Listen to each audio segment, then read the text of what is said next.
Ms. Vaughn. I call this meeting to order at 6:13. Ms. Vaughn. Mr. Conover, Yes, here. Mr. Hikes, Here. Ms. Hubbard. Here. Ms. Jones. Present. We have a quorum. At this time, we will begin our swearing-in ceremony.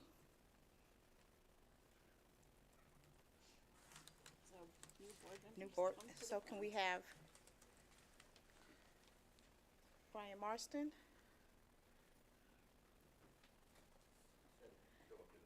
Yes, go up to the front, not necessarily the podium. Can we have Dr. Collins Adams and Miss A.J.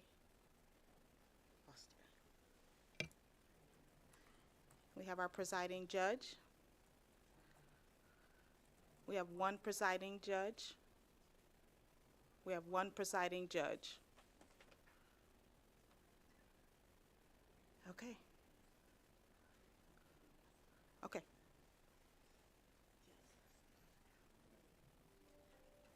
Can we have them?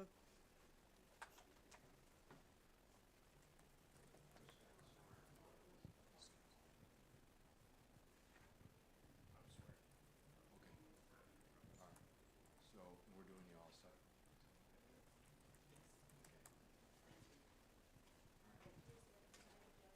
I'm the presiding judge. This is Milliken. Judge Milliken could have done all these. Are we ready? All right. You hold the mic because you get the more. All right. Please raise your right hand. State after me. I state your name. I, Brian Marston, Do hereby swear do hereby swear on my oath upon my oath that I do not hold that I do not hold elected office any other elected office in the city of St. Louis, in the city of St. Louis state of Missouri, or state of Missouri, and that I possess and that I possess all the qualifications all the qualifications required by state law required by state law to serve as a member to serve as a member of the Board of Education of the Board of Education of the city of St. Louis. of the city of St. Louis. I am not a party I am not a party to any contract to any contract with with or claim or claim against the board, either either directly or indirectly. I will not, while serving I will not, while serving as a member of the board, become interested become interested in any contract with or with or claim against the board, claim against the board, directly or indirectly, or as an agent or an employee of any individual, firm or corporation which is so interested. I will not be influenced during my term of office by any consideration except that of merit and fitness in the appointment of an officer and the engagement of employees. I will faithfully fulfill all duties of the office of the school board member and will serve the St. Louis Public Schools to the best of my abilities as such. Thank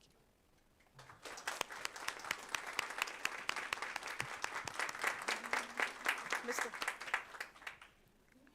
We have our next contestant. Hey, how you doing? We'll take pictures. How are you? Good. We'll take pictures and then they'll come over here. All right, you tell me when you're ready. Mhm. All right. You're already raising your right hand and then repeat after me. I state your name. I, Elisa Foster, Do hereby swear do hereby swear upon my oath upon my oath that I will not hold that I will not hold any elected office any elected office in the city of St. Louis, of the city of St. Louis or state of Missouri, and that I possess and that I possess all the qualifications all the qualifications required by state law required by state law to serve as a member to serve as a member of the Board of Education of the Board of Education of the city of St. Louis. I'm not a party Contract or claim to any contract or claim against the board, either directly or indirectly. I will not, while serving I will not, while serving as a member of the board, as a member of the board, become interested in any contract with or claim in any contract with or claim against the board, directly or indirectly, directly or indirectly, or as an agent, or as an agent employee, or employee of any individual, of any individual, firm or corporation, firm or corporation, so interested. which is so interested. I will not be influenced I will not be influenced during my term of office during my term of office by any consideration by any consideration except that of merit except that of merit and fitness in the appointment of officers in the appointment of officers and the engagement of employees. and the engagement of employees. I will faithfully Fulfill all duties of the office of school board of member, St. Louis Public Schools, and will serve the St. Louis Public Schools best of my abilities as such. the best of my abilities as such. Congratulations. Thank you.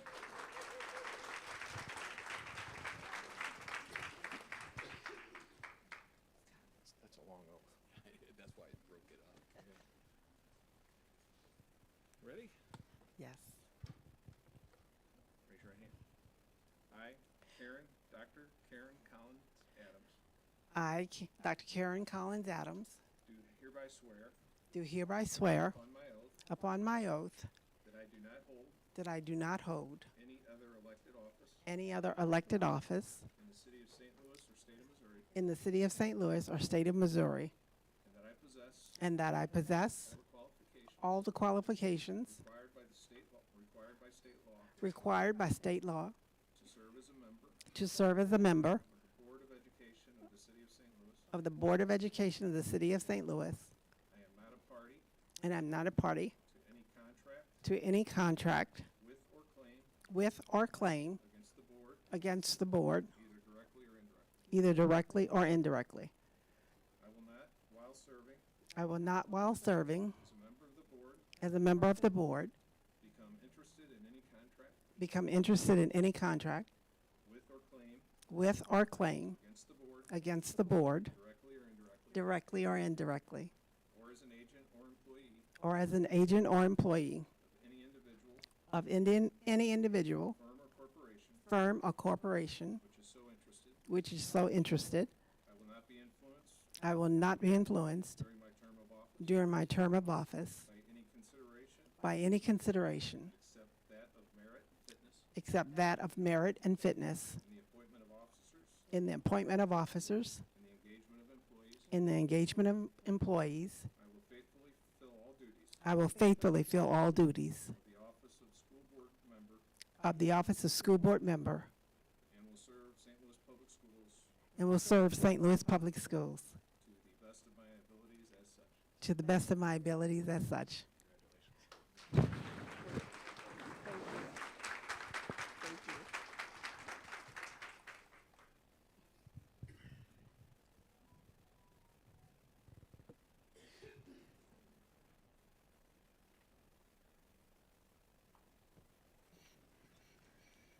Okay, welcome.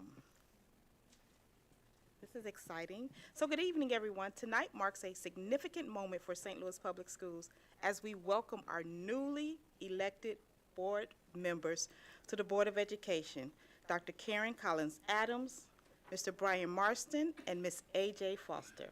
Welcome. To our new and returning board members, I extend a warm welcome and express my sincere enthusiasm for the work ahead. I recognize that you are stepping into roles that demand dedication, resilience, and profound commitment to our students and community. As we move forward, it is essential to acknowledge the challenges and opportunities that lie before us. For the past decade and a half, our district has faced several issues that have impacted our stability. And from there, these challenges preceded my tenure as superintendent, which began on February 18, 2025. However, I am confident that by working closely together, we can continue to address these issues and restore the foundation upon us which SLPS will strive on. It is important that we all understand our why. My why stems from knowing each of our students by name, strength, and need, so that we can collectively work to provide a high-quality education for every student in our district, ensuring that they have the opportunity to see themselves and fulfill the tenets of the portrait of a graduate. This will require us to navigate complex decisions, even when we have different perceptions. We must commit to grounding our decisions in facts and data, always prioritizing the best interests of our students, our district, and our community.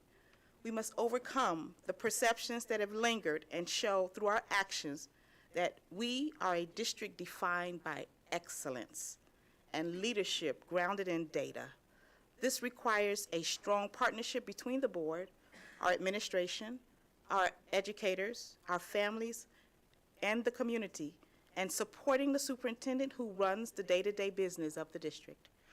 I thank each of you for your willingness to serve, for your interest in understanding the realities of our opportunities and challenges we face, and for your commitment to making a real and lasting difference in our collective future. I look forward to working closely with you all to build a brighter future for St. Louis Public Schools. Thank you and welcome.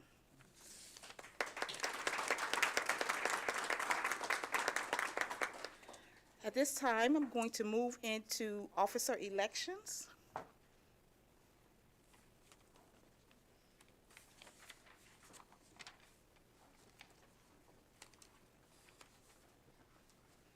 And then after that, we'll take a quick recess.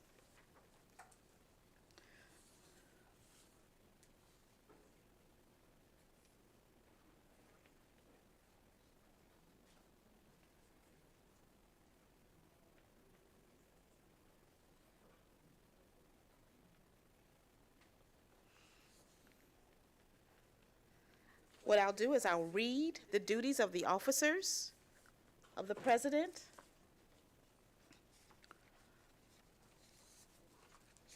which is Board Policy B9200.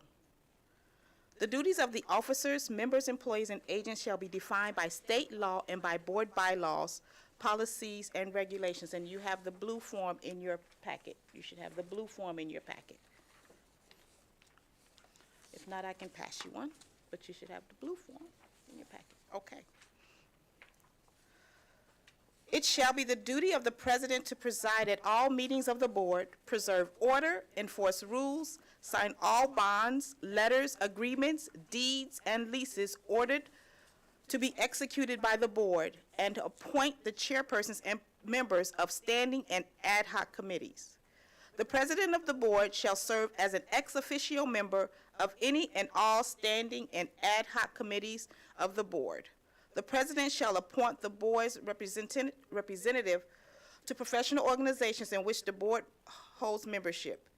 It shall also be the duty of the president to act as the ex officio member of the Board of Trustees of the Missouri Botanical Garden pursuant to the provisions of the last will and testament of the late Henry Shaw. It shall also be the duty of the president each year immediately after the selection of a depository of the Board of Education for the succeeding year to notify the Treasury of the State of Missouri and the Collector of Revenue of the City of St. Louis to make all payments of money or portion belonging or distributed to this board to said depository as indicated by the board approval.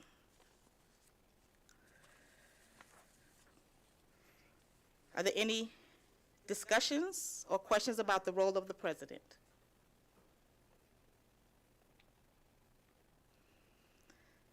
Seeing none, I'd like to open the floor for nominations.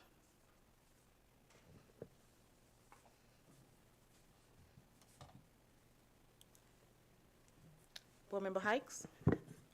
It gives me great pleasure to nominate Donna Jones for President of the Board of School Board President. I'd like to second that motion. I'd like to make a nomination. Let me, Board Member Jones, do we accept the nomination? With much gratitude, I'd like to thank you for the nomination. And I just want to say Serving has been a wonderful thing for all the students over the years that we've come in contact with. And I'm just going to say that at this time, I'm going to decline.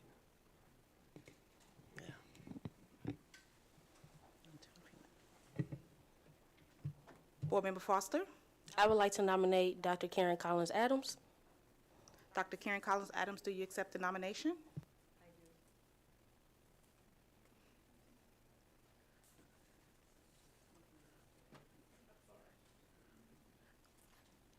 Did you hear it? Did you hear her? Did you hear it? Okay. Yes, thank you. Ms. Vaughn? Is there time for discussion? I'm sorry, Dr. Borshed. I'd like to ask the nominee some questions. Sure. Thank you. If the nominee is open to that. Yes, I am. Thank you. Thank you. First of all, Dr. Collins Adams, welcome to the board. Thank you. I wanted to ask, I think it's great that you're seeking the office of presidents for this board. I was wondering if you had, were aware of or had plans to complete your MSBA board training as a board member. Yes, I am aware that I need to train. And you have plans to do that? Oh, yes, definitely. Great, thank you. I've already been contacted. Great, I appreciate that. I had a couple other questions for you. So in relation to your role on the SLU Teachers Rising program, is that still ongoing? No, it isn't. Okay, that's ended, great. No. Thank you for answering that. Well, it's not great for us, obviously, No. but yes, you understand what I The mean. program is still going. Dr. Collins Adams is no longer a part of it. Thank you. That's what I needed to know. Thank you so much. I have some concerns, I think, around some things that may come up within the district regarding your husband's tenure at the district and decisions that may have to be made or public statements that would have to be made in relation to district business. That's the role of the board president. And I was wondering how you were planning on handling those sorts of conflicts of interest in the role. I think I've made it clear in multiple interviews that the role as a board member is totally separate from whatever my husband did as a former superintendent. He has been gone for several years now. Yes. And is employed in another entity that is not even related to education right now. Yes. So I don't think that there is a conflict of interest at hand at all.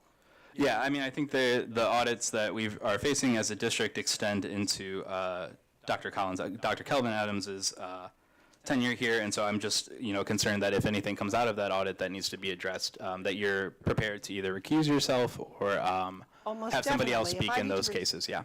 Yeah, and I respectfully, thank you. Yeah. If I need to recuse myself from anything, yes, I certainly would. I would never put anything or anyone in jeopardy with in relationship to what's going on with the St. Louis Public Schools. I appreciate that. Thank you so much. That's all my questions for today. Thank you. Any further discussion? Any further questions? Are there any other nominations? Are there any other nominations? No. I have to ask 3 times. Okay. Are there any other nominations? Okay. Ms. Vaughn? All right. Ms. Foster, Yes. Dr. You have Collins to say her Adams. name. Yeah. Say the name of the person you're voting for, even though it's all. Yes, Dr. Karen Collins Adams. Dr. Collins Adams. Yes, for Dr. Collins Adams. Mr. Marston. Yes, for Dr. Karen Collins Adams. Mr. Conover. Abstain. Mr. Hikes. Abstain. Ms. Hubbard. Yes, Karen Collin Adams. Ms. Jones. Abstain. Okay. Dr. Karen Collins Adams carries the vote and is elected as president of the Board of Education at St. Louis Public Schools for the next year. Congratulations. Thank you. Thank you. Okay, so I'll turn it over to our presiding president. At this point, we then describe the duties of the officer or vice president. In the absence of the president, the vice president shall. Pardon? Start where? Now you read from the blue first, and then the white. Okay. Okay. Duties of the officer, vice president. In the absence of the president, the vice president shall serve as president pro tem and perform the duties of the president. In the case of a vacancy in the presidency through death, disability, absence from the country, or other situations rendering the elected president unable to, or unavailable to perform the duties of the office, the vice president shall serve as president pro tem until the president resumes the office, or the board declares the office vacant and elects the president to serve out the term. Absence of the president and vice president. In the event of the vacancies in the offices of both president and vice president, or in the event of absence or disability on the part of the president and vice president, the immediate past president shall serve as president pro tem and shall perform all the duties of the president in the absence of the immediate past president. The next preceding past presidents shall serve in the reserve order of their service as president. Are there any questions or discussions on the role of vice president?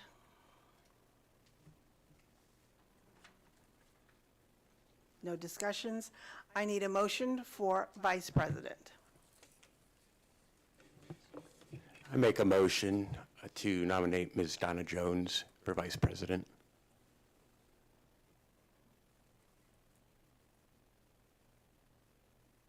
Ms. Jones, do you accept the nomination? No, I'm not going to accept it at this time. Thank you.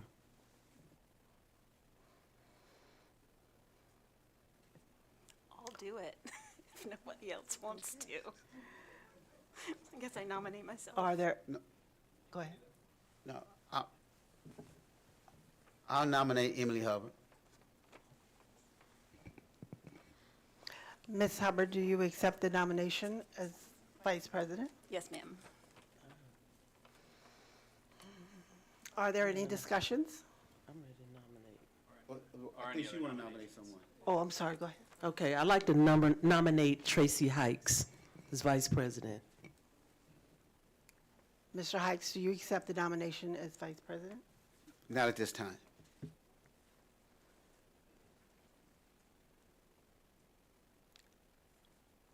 Are there any discussions? Any other nominations? Ms. Vaughn, roll call to vote. Ms. Foster, Yes, Board Member Emily Hubbard. Mr. Marston, Yes, Ms. Emily Hubbard for vice president. Mr. Conover, I'll abstain, thank you. Mr. Hikes, Yes for Emily Hubbard. Ms. Hubbard, Yes, Emily Hubbard. Ms. Jones, Abstain. Dr. Collins Adams. Yes for Ms. Emily Hubbard. Okay. Emily Hubbard carries the vote and is elected as Vice President of the Board of Education at St. Louis Public Schools for the next year.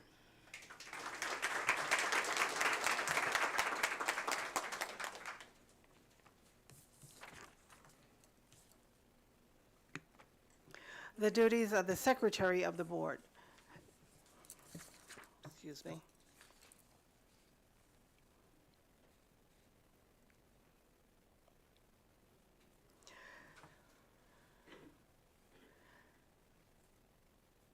Give me a minute. The Secretary shall execute such documents and perform such acts as required or executed and performed only by an officer appointed by and directly responsible to the Board. The Secretary shall have custody of the Book of Records of Board proceedings and perform such other duties as the law requires and the Board assigns. The Secretary shall promptly furnish copies of all communications directly to the Board to each Board member. Whenever possible, such copies shall be furnished in time to be presented for the Board action. If appropriate, at the next scheduled administrative, regular business, or special board meeting. It shall also be the duty of the secretary to cause written responses to be made to questions or requests for information to be made by speakers at board meetings when such questions or requests are not answered at the meeting.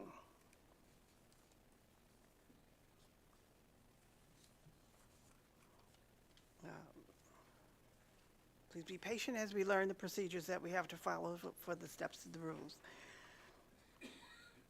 Are there any questions on the role of secretary?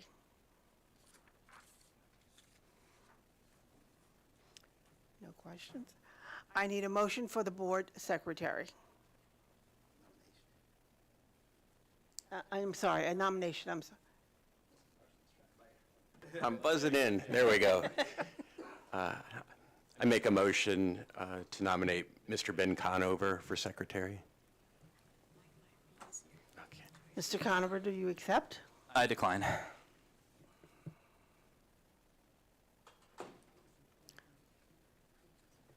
Any other nominations? Ms. Donna, would you like to be board secretary? No. Okay. Well, I guess I nominate Brian Marston for board secretary. Ms. Vaughn, please make sure you capture. Thank you.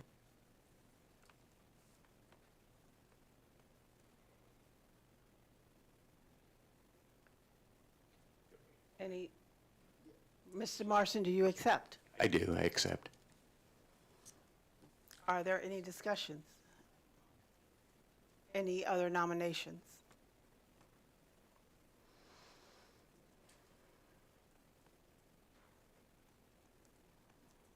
Ms. Vaughn, would you call roll? Ms. Foster, Yes, Board Member Brian Marston. Mr. Marston, Yes, board member Mr. Brian Marston. Mr. Conover, Abstain. Mr. Hikes, Yes for Brian Marston. Ms. Jones, Abstain. Ms. Hubbard, yes, Brian Marston. Dr. Collins Adams. Yes, for Board Member Brian Marston. Brian Marston carries the vote and is elected as Secretary of the Board of Education at St. Louis Public Schools for the next year.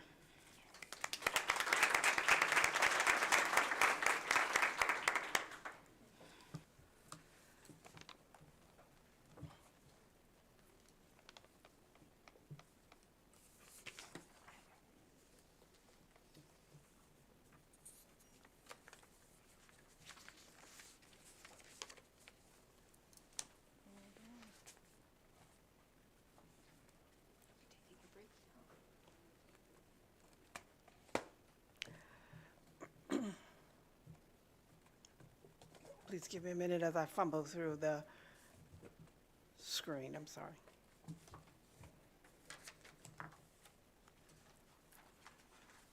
The next order of business is the approval of the agenda. We need a motion to approve the agenda. I make a motion to approve the agenda.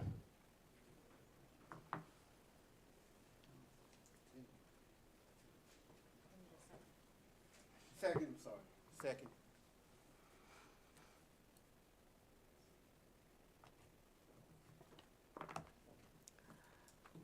And a motion to approve the special board minutes from the closed session.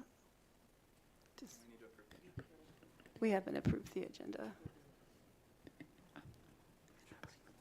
We'll have, so yes, is there any discussion? I have a little bit of discussion. We'll get all of this together. Are we We taking will. a We'll brief fumble through it. break after this? Pardon me? Were we taking a brief break after this? Okay. Discussion. Are there any discussions? Right, we're in the Yes. middle. My discussion was asking if we were taking a short break after this part. Yes. Okay. Ms. Vaughn, roll call. Ms. Foster, Yes. Oh, abstain. Sorry, I thought this was voting to go on a break. Excuse me, everybody, sorry. This is going to be a Abstain. very interesting meeting, but at least, This was the motion to approve the agenda yes, for today. For today, So today's agenda. No, that would come with the minutes. yes. So yes, we're on the agenda. So we'll start over. Ms. Foster, Yes. Mr. Conover, Yes. Mr. Hikes, Yes. Ms. Jones. Yes. Mr. Marston, Yes. Ms. Hubbard, Yes. Dr. Collins Adams, Yes. motion approved.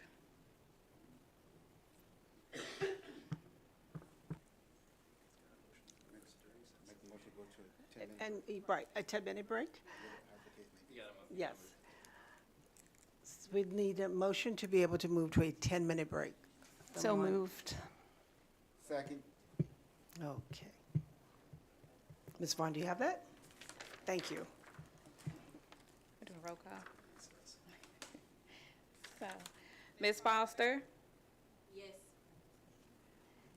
Mr. Conover, Sure, yeah. Mr. Hikes, Yes.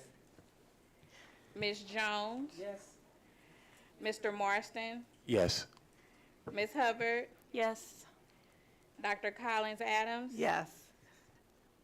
Motion approved.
Ms. Vaughn, you have 1 more minute.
We are at our 10-minute mark.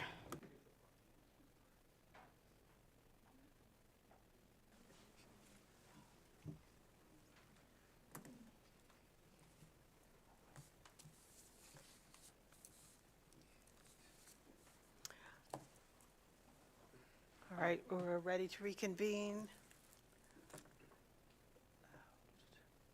at 6:56.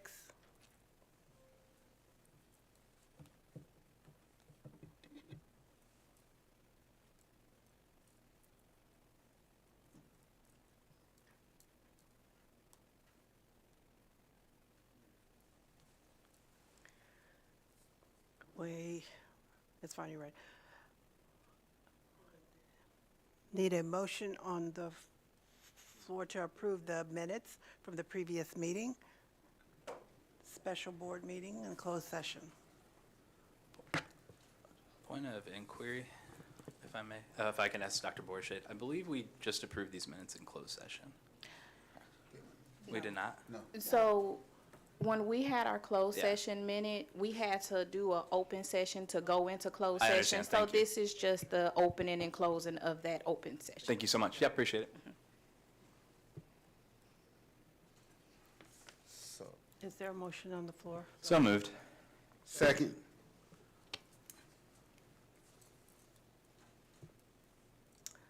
Dr. Borchardt? Oh, Ms. Vaughn? Ms. Foster, Abstain. Mr. Conover, Yes. Mr. Hikes, Yes. Ms. Jones. Yes. Mr. Marston, Abstain? Ms. Hubbard, Yes. Dr. Collins Adams. Abstain. All right. Motion approved.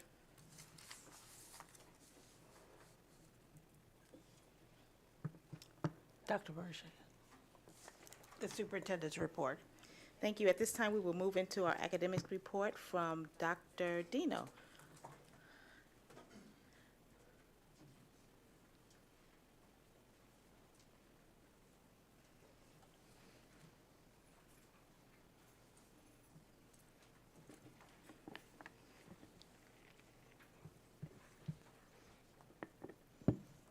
Good evening, President Collins Adams, Vice President Hubbard, members of the board, and Dr. Borchardt. I'm Allison Dino, I'm the Chief of Schools, and I'm here tonight to share an academics department update regarding 2 curriculum recommendations. The SLPS strategic values underscore the work of the academics department.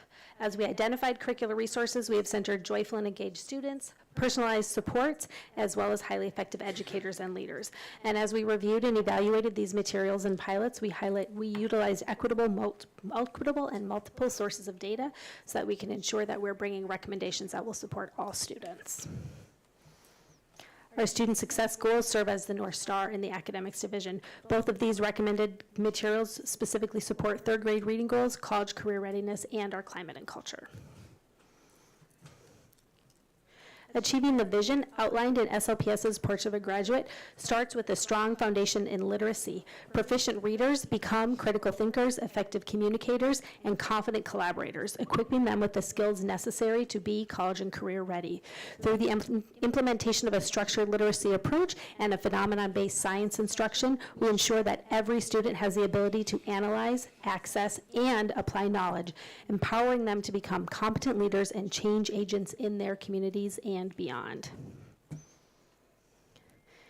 Tonight, our agenda includes information about 2 pilots that we have had this year and the recommended next steps in each area. One is in the area of supplementary phonics materials and the other for science.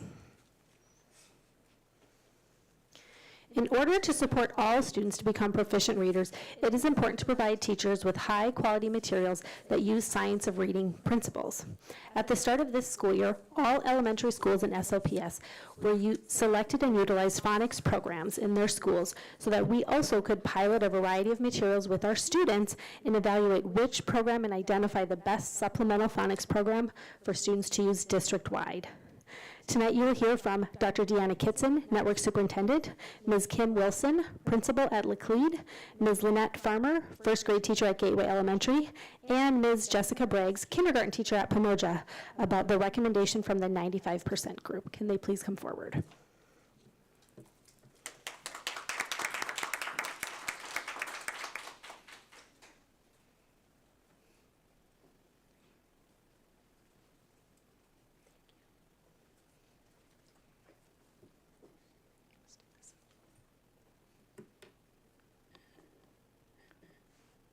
All right, good evening, Board of Education and Dr. Borshade, and community members and staff members.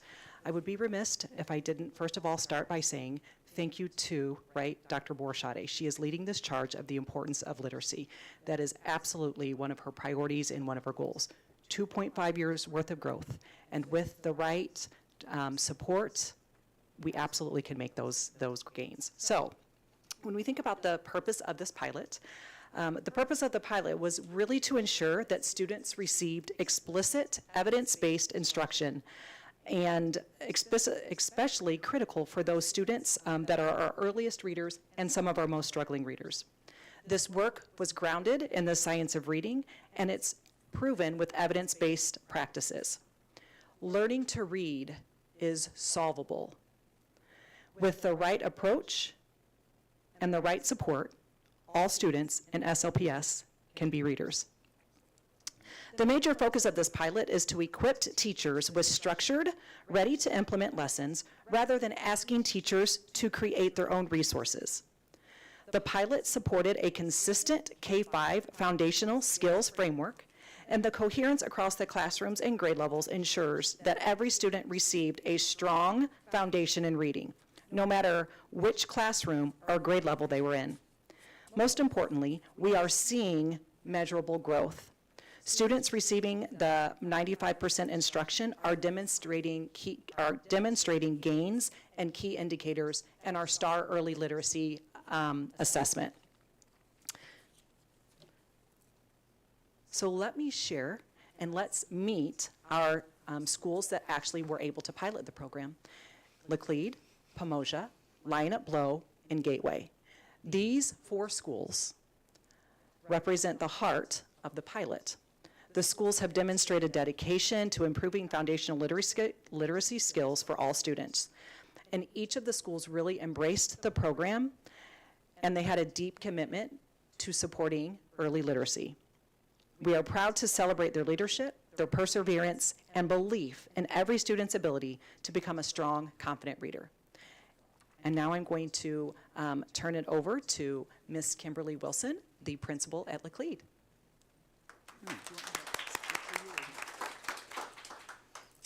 Good evening. Thank you, everybody. Appreciate your attention this evening. I'm excited to speak on behalf of our students, our staff, and our families.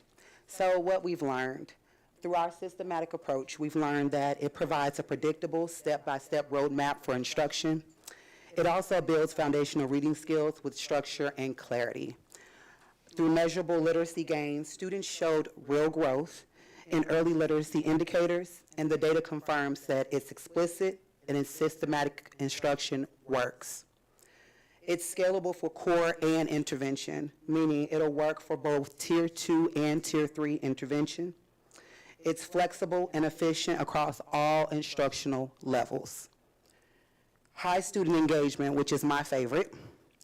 Routines are clear, the lessons kept students motivated, and the engagement increased during the structured literacy blocks, which we were excited to see and teachers were definitely excited to see. Consistency across classrooms, instructional practices became more aligned and coherent. All students received high-quality literacy instruction, and then increased teacher confidence. Teachers felt supported with ready-made materials, and their confidence grew as the instruction became more effective and streamlined. Student and teacher benefits of 95% group. It accelerates foundational literacy for all students. It provides evidence-based instructional language, builds teacher skill and confidence with turnkey lessons. It ensures consistency across classrooms and grade levels, and it supports intervention and core instructional needs. So in quick summary, students learn faster because instruction is clear, focused, and research-based. Teachers use a common evidence-based language that strengthens understanding. Turnkey lessons help teachers focus on delivery, building their confidence. Instruction becomes seamless from grade to grade, ensuring no gaps. And it supports both everyday instruction and targeted student intervention. The impact on student and staff. Improved foundational skills. Students build critical phonological awareness, phonics, and decoding skills. Stronger foundational skills equal stronger future readers. Consistent growth across schools, growth happening in all of the pilot schools. Systematic instruction, working regardless of the teacher and the setting. Increased student independence, so students rely less on adults and more on their own skills. Reading confidence and comprehension increase in students as well. And then stronger long-term literacy outcomes. This is not a quick fix. It's setting kids up for lasting success. Foundational skills now mean better outcomes in middle and high school for our students. Equity and access to quality education. Every student gets high-quality, research-based reading instruction. We're closing opportunity gaps through consistent, equitable literacy practices. Metrics for success. More students meeting grade level benchmarks, so we expect a rising number of students reading on or above grade level. The goal is more students on track by third grade and beyond. Fewer students needing Tier 2 interventions. Stronger core equals fewer students needing that extra support. Early mastery reduces reliance on intervention. Improved decoding and fluency. Therefore, we can anticipate gains in decoding, fluency, and comprehension. And these lead to better outcomes district-wide.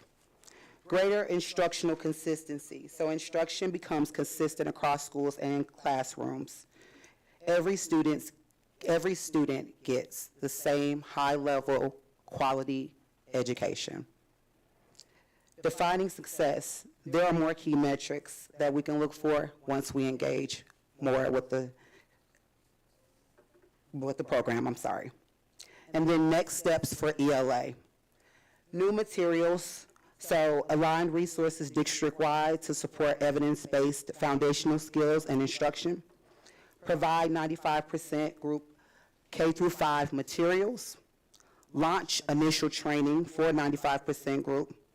Offer ongoing support and coaching, which is a very important piece, and build the capacity for leadership to lead this charge. At this time, we're going to bring up two of our teachers who have engaged in implementing 95% group, Lynette Farmer and Jessica Braggs. Oh, you're going to introduce them first? Okay. Sorry, so we're actually going to do the video first, and then we'll introduce Lynette Farmer and Jessica Braggs. Ooh, this one's fun. Say choose. Choose. Delete ch from the beginning of that word. Use. I absolutely love this program, the 95, but it's definitely beneficial for the kids. It's definitely helping their foundational phonics skills, get a deeper understanding of how to spell words, those multi-syllable words, how to break down the words, so it's helping their spelling, which is in fact helping their writing, and just everything is growing throughout the use of 95. Some of my students have come to me at 5th grade level and are now 8th grade level. I have some that came to me at pre-K level, are now in 3rd grade level, so on track to be a 4th grade reader by the time the school is over. It's for to like learn how to read and do all the stuff we can do in there. We can do the fun things with it. We can write stuff and do stuff, like a lot of activities on there, and read on a page. Very engaged. They love to do the hand gestures and things throughout the lesson. They love to, especially when we're doing the reading the high fluency words, I keep telling them it's not a race, but they get very excited to try to see, can I get through all the words? Because they're very eager to finish the lesson and do all the things that come with it.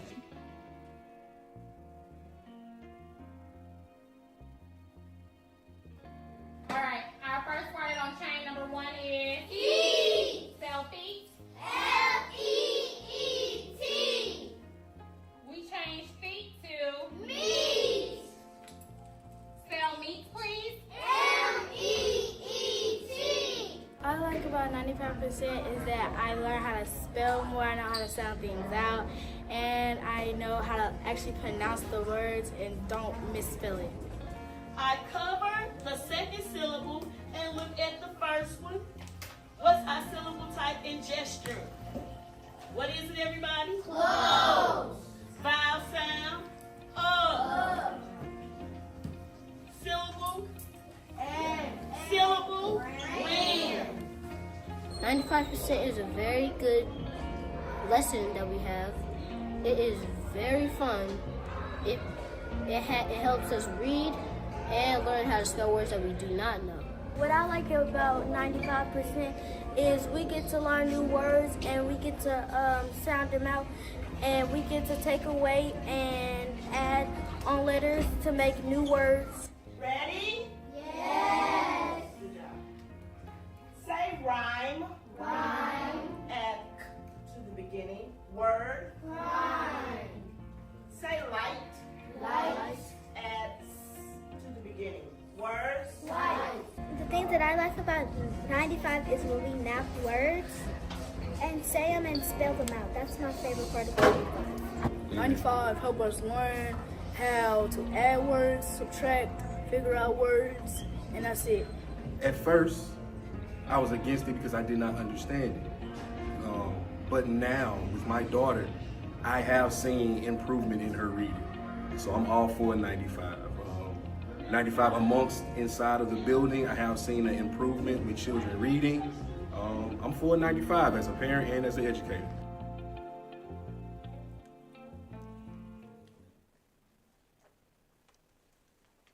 Hi, my name is Lynette Farmer. I'm a first grade teacher at Gateway MST Elementary, and I absolutely love the 95 Phonics program. I feel like it's been a great asset to my classroom. It has purposeful routines, and they're easy to follow. It's not much planning. I know our lesson plan template can get pretty intense. You can plan with this in maybe 10 minutes or less.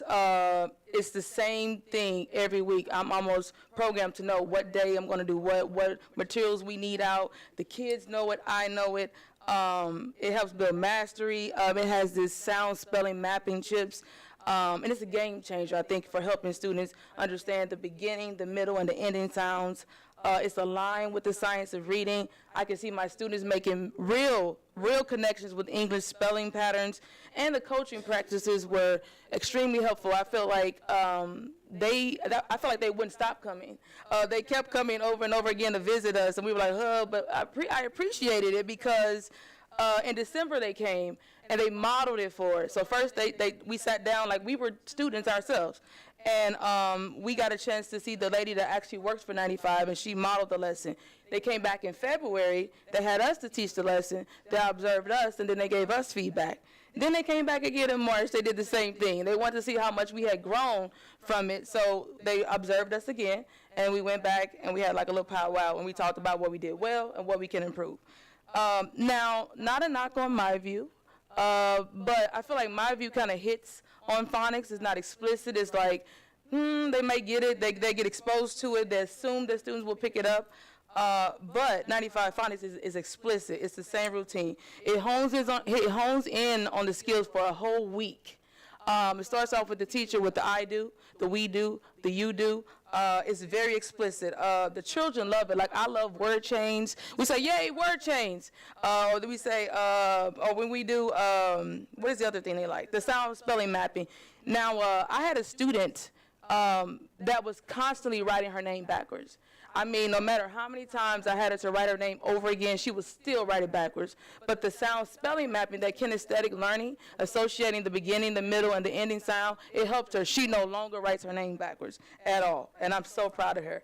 But the changes, like, I can brag and brag and brag on my students, but I had like 8 students that were getting D's and F's in reading, the average in the grade book. And so when we started using 95% back in December, I've had a student that was constantly scoring F's on spelling dictation tests. He gets hundreds now, or regularly gets 70s and 80s.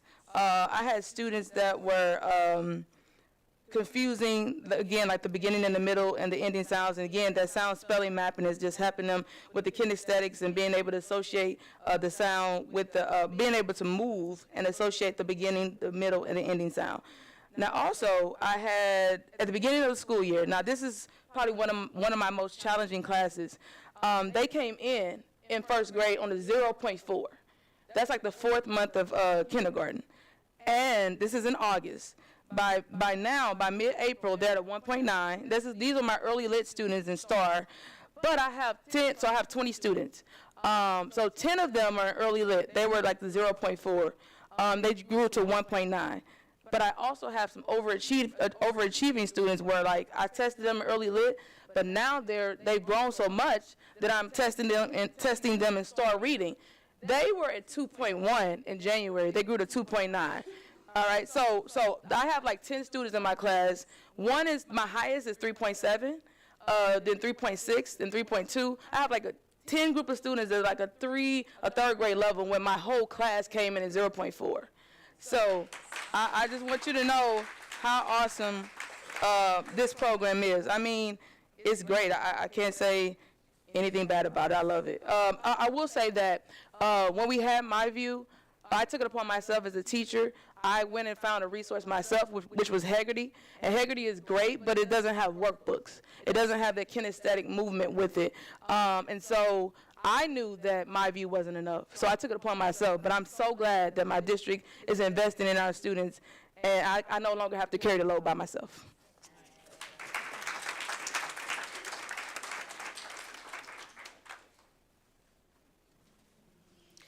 Hello, I'm Jessica Braggs, kindergarten teacher at Pomosia. I really do enjoy teaching 95% to my kindergartners, noticing where they were, not knowing their sounds. This has really been helpful. The routines are the same. They don't change. The book is very specific on what we're supposed to teach.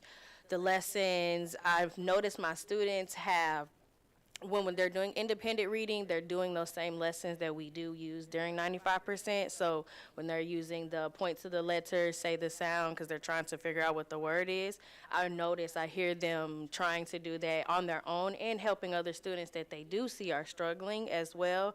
Also those stroke talks when they're writing, trying to remember what they're supposed to be saying and how they're supposed to write that letter, like, oh, gee, keyword this. So I constantly hear that. So I'm very proud of them.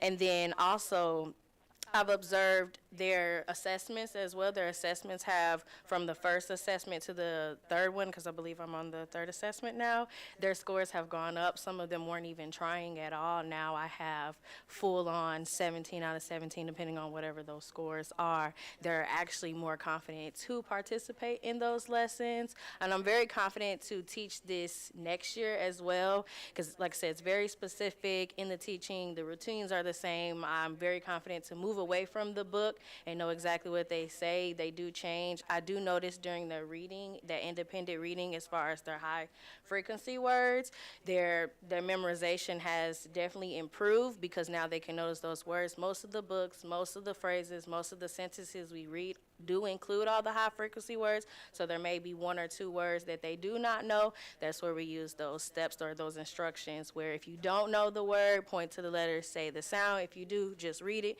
And if not, we're going to go back to, if you don't know it, point to the letters and say the sound, whether it's a high frequency word or not. So I do really appreciate that. And I also appreciate the coaching. They have come in, assisted us before, asked us what's sticky, what do we need help with, and then they come in and observe us. Also co-teaching as well, they moved into that, and then a debrief afterwards, what they've noticed, and giving us that feedback. So I really do appreciate that, and that it's readily available anytime that we need it.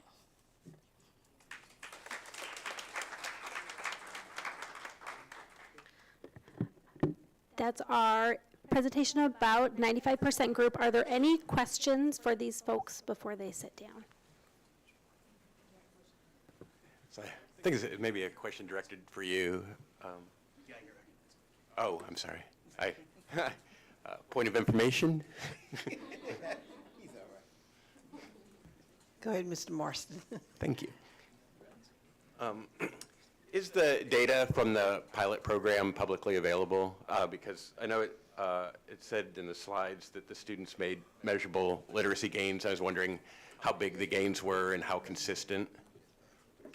Yeah, we can get the information to you from our executive summary through Dr. Borchade. And the measurement is based on the STAR early literacy assessment, is that right? So we piloted these materials K-8, so some of the measurements are for students who took STAR early literacy, and some of them are for the students who took STAR, so it's in both of those. Okay, but not the MAP test? No, the MAP is just once a year, and so they're actually in the midst of taking that now. And the difference with that is we will see growth when we do the STAR test. We've taken the beginning of the year, we take the middle of the year, and we take the end of the year. And so we are able to measure from where the student has started to where the student has grown. Do you take into account the dyslexia screening that we need to do in the district? Because you mentioned the kinesthetic portion of this program, which is excellent. Yeah, so all the students, we do the dyslexia screener. There's not a growth measure on that screener, and so when we're looking for growth, we're using the STAR early literacy and the STAR. But if you notice, then you could actually then use this 95% program with those to be able students. to Yes, we definitely can do that. Yep, thank you. Thank you. And so I just want to be really clear in terms of the purpose of this presentation. If you'll notice, on your consent agenda, it is listed as item 12.8, and so later, next year, we have to turn your mics off. Thank you. And so next month, we will be asking for a vote on this. So that's why we're doing the presentation now, so that if you have any questions regarding the 95%, as well as the next presentation, you can ask the questions now. Thank you. Any other questions? Yes, I have a question. I'd like to know, what is the parental component of your of 95%? How often do you work with the parents? Do you send a report home, or do they get instructions on how to complete whatever the task was for the day with the student? So I will ask our group to come share how they've shared 95% group with parents. So I send home something called a family support letter. And so it explicitly explains what skill we're working on that week. It tells them how to sound it out, like how we do it, how would I say that? The strategies that we use in class. And I send it out, and I feel like it's very thorough. It explains what that skill is, the words that we're working on, how they can work with their child and look for, like, read books and look for that same skill as well. Each week, there's a family support letter.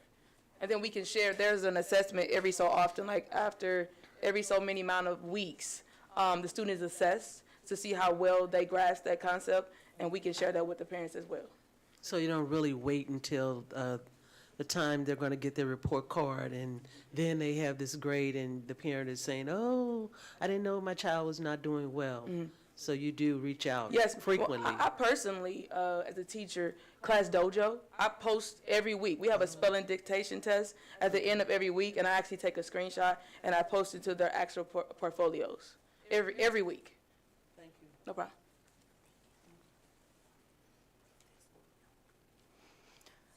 So, Dr. Bourget, if I had questions about the consent agenda item, this would be the time to ask it? Yes. Okay. Excuse me, sorry, learning in the process. Are there any other questions? Yes. Yes, go ahead. I noticed when I was looking at the consent agenda materials for this, that this is a sole source contract for almost $1 million. And I understand that maybe we wouldn't have access to their copyrighted stuff, but there's more than one literacy. I mean, I think science of reading that's what literacy should be. So more than one program out there. Did we test others? Did we take into account? Yeah, so we tested a variety of programs. We tested Haggerty, UFly, and some others. This is the one that came forward as the recommendation. And when I shared the executive summary with Dr. Bourget, it lays all of that out in there, so you can see that as well.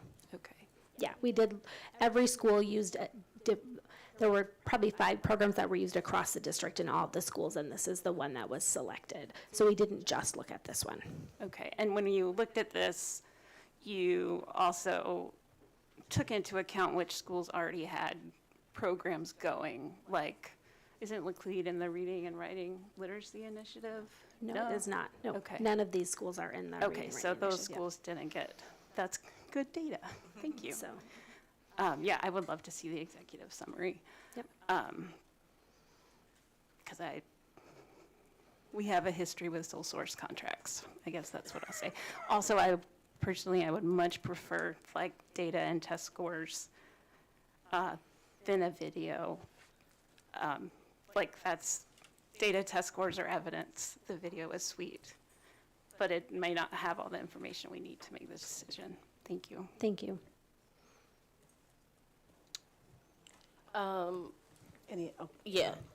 Clarity on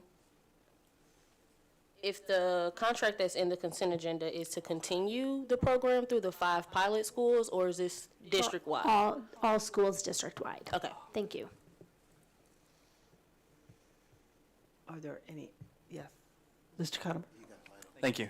Thank you for the presentation on the first half. I know we got another half to do here, but I wanted to thank you for the information you provided to us on the board action report here. It seems very thorough in terms of what the 95% group is doing in our schools.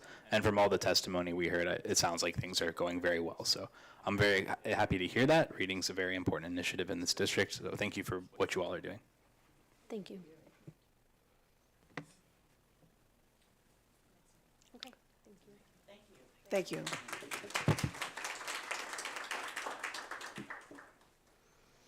Alrighty, now we will hear from Dr. Julie Elking, our science specialist, Dr. Benicia Hunt, principal at Long, and Ms. Gabriela Doris, 7th grade science teacher at Long, about the science pilot and their recommendations.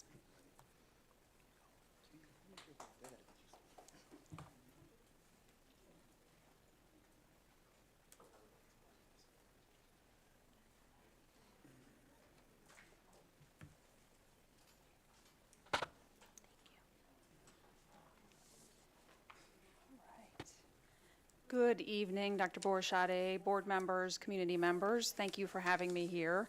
This too is my first presentation in front of the board, so excuse my nerves. We did a pilot in science this year, K-12. mostly to kind of consolidate what we're doing. We have some inconsistent applications of resources that we're using now, which is not super equitable. Some of our resources are outdated. They're not aligned with the NGSS or three-dimensional science standards.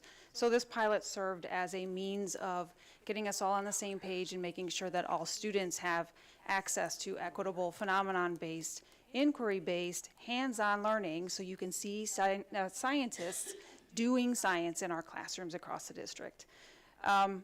We need college and career-ready students that are using resources that are fully aligned with NGSS and with Missouri Learning Science Standards that support the three-dimensional learning that happens in science classrooms nowadays, which the three dimensions, if you don't know, are supporting science and engineering practices, understanding the cross-cutting concepts, and then the disciplinary core ideas, which is the content of science.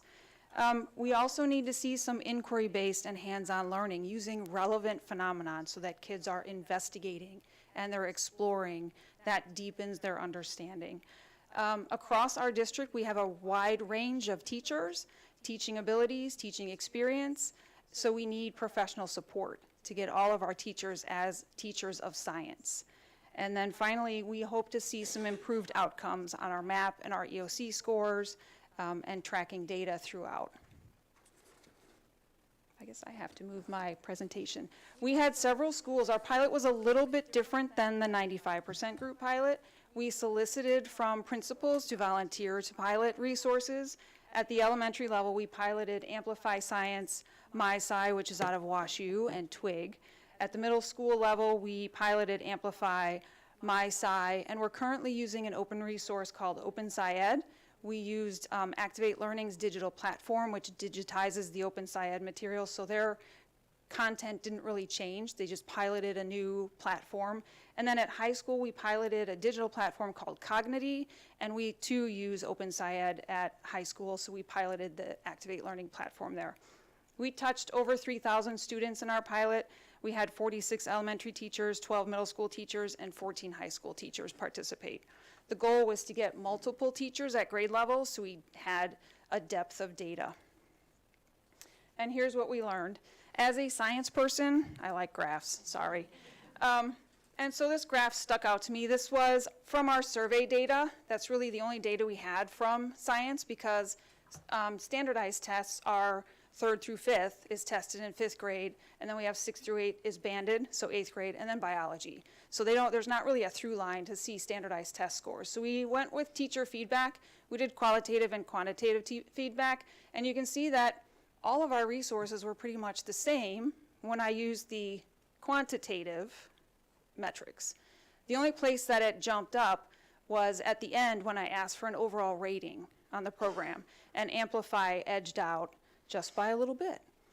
So that made me wonder why, what's going on. So then we dug into the qualitative data. So I had made space for teachers to give written responses as to what they saw. And interestingly, the responses ranked, when I coded them, they ranked Amplify much higher than the qualitative data had shown. So some of the things that we saw that teachers were saying was it was highly engaging. Amplify was highly engaging for all students. The hands-on activities were easy to manage and easy to implement, which is a change from what we've seen. They noticed students connecting concepts through what they were learning. High quality content, extremely tightly aligned NGSS and MLS. Rigorous opportunities for students to do science. We saw students doing science. There were different built-in differentiation strategies, both for teachers and students, so student-facing and teacher-facing. Phenomenon-based is a great opportunity to get all voices in the room. Doesn't matter where you come from, what your science knowledge is, everybody has experienced something somewhere that they can bring their voice in. It is structured and multimodal, so it supports both teachers and students in hands-on activity, partner discussions, modeling, data analysis, evidence evaluation, different ways of communicating, so written communication, spoken communication, building models, drawing models, all of those ways that students can show understanding in multiple ways, so it accesses all students. How did we impact our students and staff? Well, we thought about our 3rd grade reading goal, Amplify has built-in literacy standards. It maps them to what's going on in ELA. It's literacy heavy, so that supports there. And also with the critical thinking development and the hands-on experiences, we're building students who are college and career ready through personalized supports and highly effective educators. What we saw is that Amplify helped us connect science and literacy together through the phenomenon-based inquiry-driven learning. It builds reading, writing, listening, and communication skills through literacy-rich science activities, promotes critical thinking and collaboration as students make sense of the real-world phenomena, and it supports our St. Louis Public Schools Portrait of a Graduate through developing effective communicators, confident collaborators, critical thinkers, and college and career-ready students. And here's how we plan to see if we are successful. We expect to see improvement in 3rd through 8th grade literacy skills as evidenced in STAR literacy data because of the integrated literacy components that are in the Amplify program. We expect to see an increase in students scoring proficient and above in 5th grade and 8th grade MAP, and hopefully more than just proficient, right? We hope to see positive student and teacher feedback. And then through classroom observational data, we hope to see an increase in the number of teachers that are implementing inquiry-based science practices, and also students that are engaging in hands-on science activity and phenomenon-based learning. And then our next step. So currently in kindergarten, we use Missouri Department of Conservation's Bears Through the Seasons program, which is perfect for kindergarten. It's about our own state. We're going to expand that through grades 1 and 2. They just released grade 2 this year, and it's phenomenal. We're going to remain with Open SciEd in high school, using Z-Space to support through 3-dimensional modeling and simulation experiences. That's currently what we're doing right now. We will add the Activate Learning digital platform that will help us on print costs and kind of streamline things for students. And then we hope to add Amplify Science in grades 3 through 8 to kind of really consolidate and, I don't know how to say, just make our science more streamlined in those grades and introduce that phenomenon-based teaching and learning that is so important as kids move up into high school and they go into more research-oriented fields. And then I think we have our teachers. I have Miss Doris, who is a 7th grade science teacher at Long Middle School, and Dr. Hunt, who is the principal at Long Middle School. So welcome, come on up. You can go first. Oh, don't fight, don't fight. Okay. Good evening. Let me move this down. I know where I am. Thank you for allowing me the opportunity to speak with you today. My name is Gabriella Doris, and I'm a 7th grade science teacher at Long International Middle School. I'd like to take a moment to highlight how Amplify Science Curriculum has been incredibly effective in my classroom, not only for students, but for teachers as well. At our international school, we serve a wonderfully diverse student body with a wide range of learning needs and language backgrounds. Amplify's design makes science both accessible and engaging for all learners. Lessons are built around compelling phenomena, real-world events that spark curiosity and drive investigation. Instead of memorizing isolated facts, students step into the role of problem solvers, often as medical interns working to diagnose a patient or solve a scientific mystery. It gives them a true sense of purpose and identity in the classroom as scientists. As a STEM school, it was super easy to integrate Amplify into our daily lessons, whether using digital tools or paper, making science both flexible and seamless to teach. The workbooks are intentionally broken into manageable sections, which prevents students from feeling overwhelmed.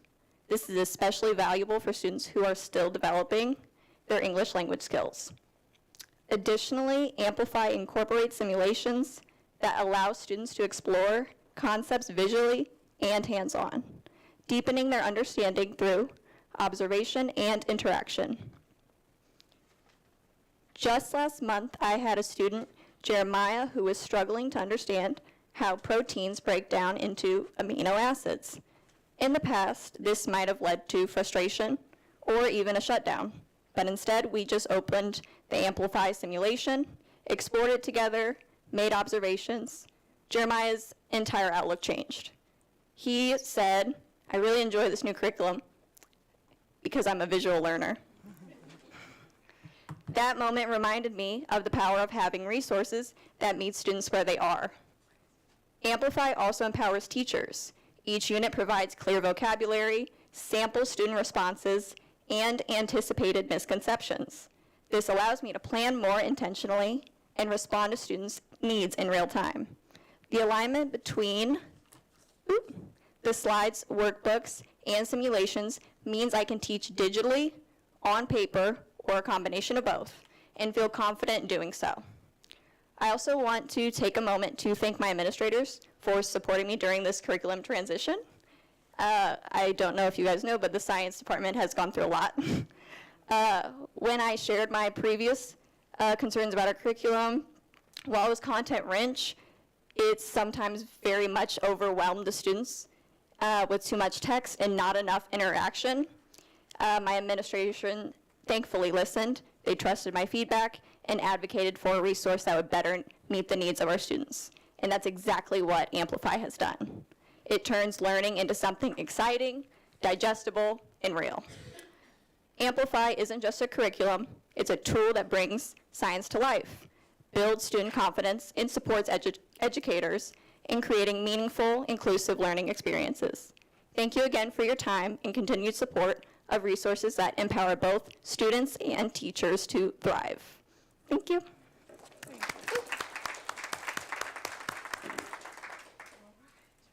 Hello, I am Dr. Benicia Nannis Hunt, principal of Long International Middle School, and I want to highlight just a couple of things that Ms. Doris talked about.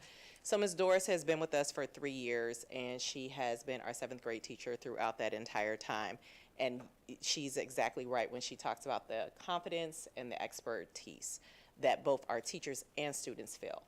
I will say that as a data person, as somebody that looks at the data, I have constantly come back to how can we be a STEM school, and our science scores do not reflect that. So we have talked about for the past 2 years creating a STEM class, which we did this year, that would combine science and math. So when the opportunity came along for us to pilot Amplify, Ms. Doris was definitely at my door. Like, please help now. And so Ms. Doris has met with me pretty much after, I would say weekly, but really definitely after each unit, talking to me about how can we get this, how can we keep this. The students are talking about science, and I'm really, really excited about that. So I've been able to be in all of the science classrooms, 6th, 7th, and 8th grade classes. In Ms. Doris' 7th grade class, I've been able to see the simulation both in the iPad and with the packets that students are working on in their workbooks. They are very careful to keep those packets, to keep those workbooks. They have it with them when they go to class, very much in the same way when they go to their VILS class or their SIMS class, where they need their iPads. They're like, I need my iPad, Dr. Hunt. I'm like, I didn't have it. But their packet or their workbooks that they need for Amplify, they're very, very diligent about keeping that. The other piece that I really enjoy is that they can become experts in their learning. So we know that we have gaps in literacy. We know that we have gaps in math. And there has been a historical gap or traditional gap in our building in science because we have had an inconsistency in science teachers, and again in the science curriculum, as she stated. So to be able to hear students talk about, tell me again, I'm gonna say it wrong. Genotypes and phenotypes, because I'm not a science person, okay? I'm ELA. That's why I can tell a story. So for them to be able to speak to it and be confident in the classroom, and then confident in the hallways when you're asking them about it, and to see that crossover. So then to go to the computer science class and say, I know what these molecules mean, and I know what these atoms mean. I was able to go into our 6th grade class, which they're a rambunctious group, with our 6th grade science class, and they were talking about different rock types. So they knew what the igneous rock was. They knew what the metamorphic rock was, and the sedimentary. We're able to give those definitions. So when we talk about literacy, not just understanding, but being able to sound confident and when they talk about some of these topics. And then that then leads to a confidence with your teachers because they can plan better. They know what skills that they need to have coming into the unit because everything is really laid out for them. It's already chunked for them so that they're able to speak directly to it. So now our students sound like experts, sound confident in what they're learning, and our teachers can then also have that. So I do hope to see an impact and see that success on their map testing. with our 8th grade class because they've had now, since January, they've been using the Amplify curriculum. And finally, I will say this last piece, connecting our students to the content that they're learning is always great. So in November, I was, just say this, diagnosed with diabetes. Didn't know I had it, found out about it. They were actually learning about glucose monitoring and sugar typecasting. And they were able to have a full conversation with me in my office around that and making sure, and so now they come in, are you drinking water? What's in that? Did you take your sugar today? What was the level? And I'm like, my God, in my business, get out of my business. But it's because they connect to what it is that they're learning. Right. And that was what was missing, that feeling of confidence and being able to understand why this content is so important and how it connects to everyday life. So I do thank Dr. Elking for giving us the opportunity to pilot it. I don't know what the money looks like, Emily, Ms. Board Member Hubbard, I have no idea. But it is something that definitely is supporting our building in a way that it hasn't in the 7 years I've been there. So thank you. Thank you. All right. We just have a quick video at the end of the slide so you can see some science in action here. Is it going? Maybe.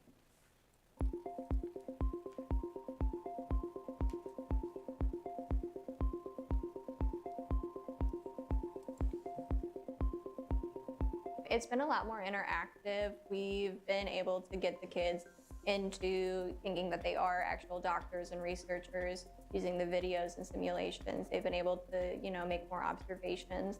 It's been more like hands-on learning. I enjoy learning science this year because this year is more enjoyable and she takes time to explain it. And last year they explained it to me well, but she do a simulation so we could understand more and we could enjoy it, and I enjoyed how I learned it this year. I think it's on their level. It's something that they can actually adjust to, whether they are an ELL student or not. They're still getting the same content out of the curriculum. Raise your hand if you think all seeds are the same. No. So we don't think that all seeds are the same. Let's investigate by observing seeds by different plants to find out what they look like. I think the strength with Amplify is that the interactive. The kids are being able to interact. They love the idea that they have a title. We became plant scientists and we are studying different habitats. So they love the idea that they are plant scientists, and that's allowing them to interact and not just carry on the title as a student, but they are carrying a big role here as a plant scientist. We looked out the window and then we saw how many plants it was. Then we counted the plants. Then we wrote them on our book. I think that it teaches them really a lot of things. I think that one, it teaches them to look, think, and then speak out what they see.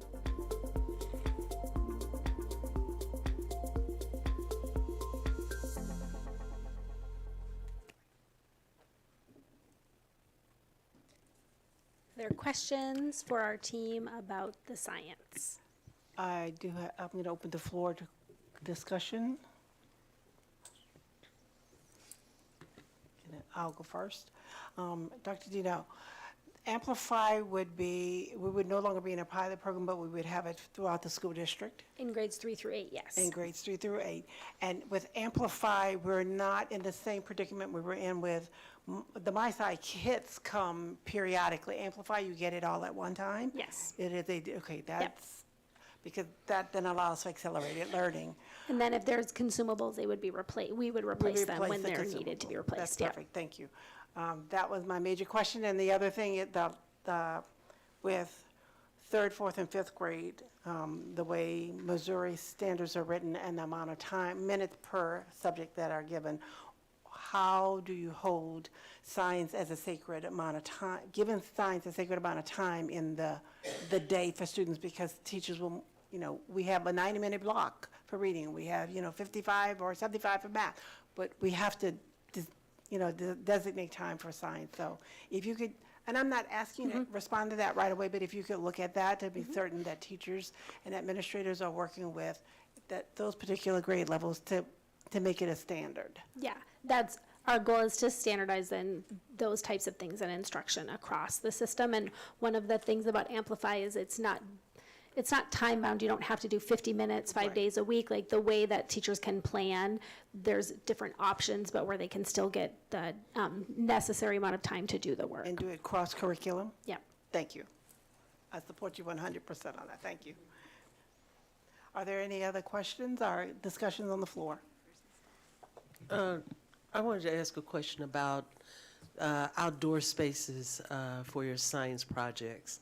I know we've talked about it before, and we currently have an engineering firm working to improve the schools. But at the schools that Amplify is currently at, do we have modified spaces outside that could possibly encourage more? So I would say for use of these materials, they don't require any special outside places, but for when they're like gathering plants or something to observe, they can, anyone in any of our schools could go outside the schools and see the things there. Right, I guess I'm really looking forward to one of these days we have a school of agriculture, but to have greenhouses outside the schools, because a lot of our schools have a lot of space. And I guess I'm just wishful thinking right now, but that sounds great. That's Thank what you. It is. Thanks. Are there any other questions? Ms. Hubbard? My sister was a horticulture major, so I really love the plant scientist part. I was going to ask a question about the graph because it seemed like it was meh, meh, meh, meh, and then suddenly, great. But your qualitative data showed what happened, and doing quantitative and qualitative data is a heavy load, so thank you for doing that and explaining it to us. Yeah, I think that one end of the graph right there is just an outlier because I asked them to actually rank it. So on a scale of 1 to 10, where would you rank this program? The questions before that were standards alignment, what did you think on a scale of 1 to 5? But I truly wanted teachers to rank it, and I wanted to compare that ranking to then what they wrote. So that's why I cross-referenced both of them. So yeah. Yeah, it was great. Thanks. Thanks.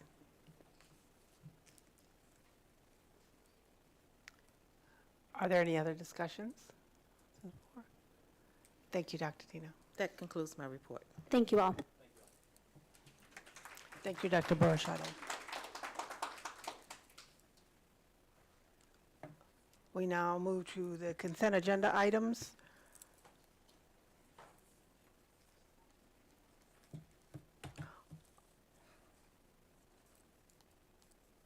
Are there any discussions in regards to the consent agenda items? Yes, I have a question about 12.11. Mr. Morrison? So that's for consulting to submit an E-rate application to the FCC. It's an $83,000 contract, and I was wondering if that's something we could handle in-house, submitting the application, and how different the application is from year to year. Dr. Borshade? Ms. Mitchell? Thank you. Yep, that is for the E-rate consultant. We have a specific consultant we've had for 15 years. We have about $400,000 in E-rate approved funding this past year, and that is the person that is the conduit between us and the federal application that is required. That's who has access to the portal, who is required to complete the application on behalf of the district.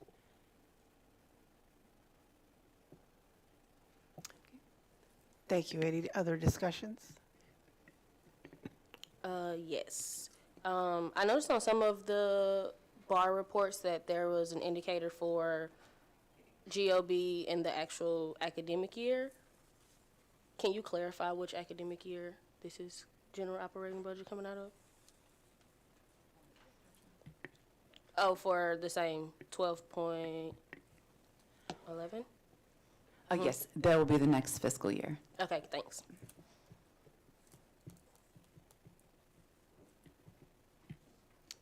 Any other discussions?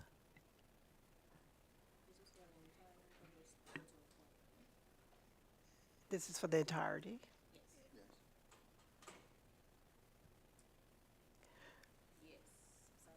My mic on. Yes. I have several, but what is the best order of operations to go? So typically Dr. you would call them, so if there are no questions about 12.1, or people can just buzz in and say, I have a question about 12. If you want to start at the top with 12.1, We 12.2, could, 12.3. Okay. And the consent items are usually reviewed as a whole. That's why I opened it that way, so that if there were a particular item that stood out, the person could discuss just that particular item and we move on. But if there are all of them, then we'd go through each one. So 12.1, 12.2, 12.3, the virtual learning platform, 12.4, Z-Space app, 12.5, yes? 12.5, science resource adoption, 12.6, membership renewal with MoreNet, 12.7, Cartwell's contract renewal with school year food service management company contract renewal, 12.8, implementation of structured literacy practices, 12.9, waste recycling management services, 12.10, purchase of athletic equipment for schools, and the schools are specific. Point of information? Right? Go ahead. Okay. Floor is open. Okay, so this one, purchase of athletic equipment for schools at $300,000 coming out of the general operating budget. My question was, how often are the athletic equipments renewed, like district-wide? Dr. Dino? Yes, athletic equipment is, different pieces of equipment are on different cycles, but they're all on some type of a refresh cycle, and different schools are at different stages of their various refresh cycles. Okay, and so this 300,000 is for the schools that need the refresh cycles? Right now. Yeah. Okay. In those areas, yep. And is this different from, so specifically I'm asking about, if this is gonna include purchasing and reconditioning the football helmets, because there's a second item on the consent agenda So- that's separate. Yeah, so reconditioning football, that's a reconditioning. This is about the purchase of other equipment. Okay. Yep. So separate, two separate Two purchases. separate ones. Yep. And so all of the items for the materials have been attached. Okay, and then, in those attachments though, I saw football helmets. So that's what I was trying to clarify. So that would mean that they're purchasing new and that there are some that they're reconditioning. Okay, thank you. Where were we? 12.11, BTU Consultants LLC, the district E-rate, and Mr. Morrison has addressed that. 12.12, custodial supplies. 12.13, custodial equipment. Point of information, sorry. I noticed that there was indication for a goal of a 10% increase in the building cleanliness audit scores. Do we have the current rate that we're at for this academic year? Just to clarify, you say the rates for the buildings in terms of cleanliness? Yeah, the audit scores. So one of the goals was a 10% increase in building cleanliness audit scores. It's listed in the KPIs. Correct, and we'll provide additional information through Dr. Borshade if you need any additional information. Okay.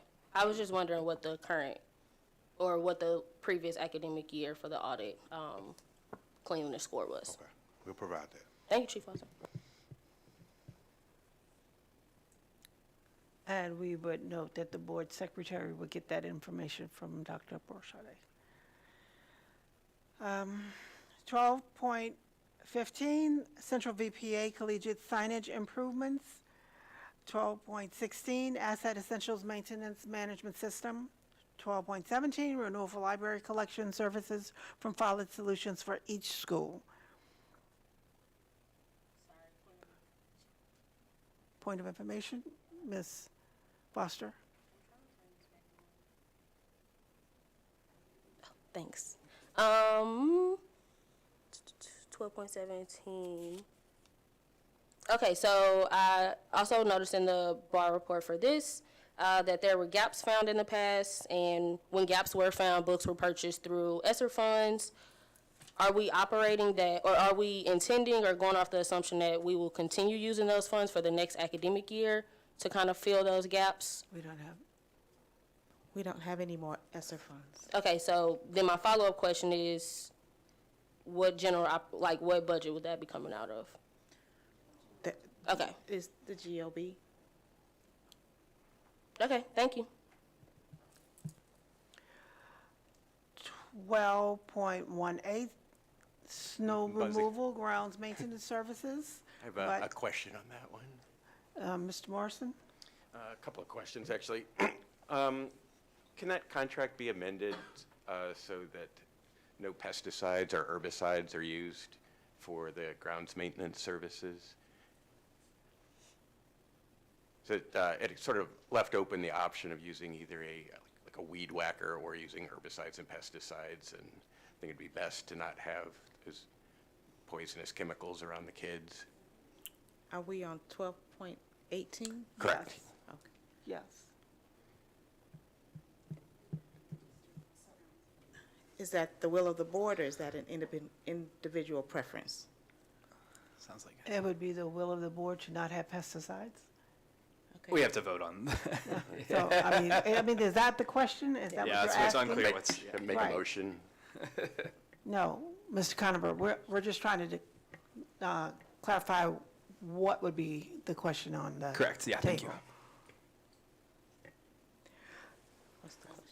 Oh, I'd like So to noted. Go ahead. make a motion to amend the contract with Ideal Landscape Management to specify that no pesticides or herbicides will be used in the grounds maintenance.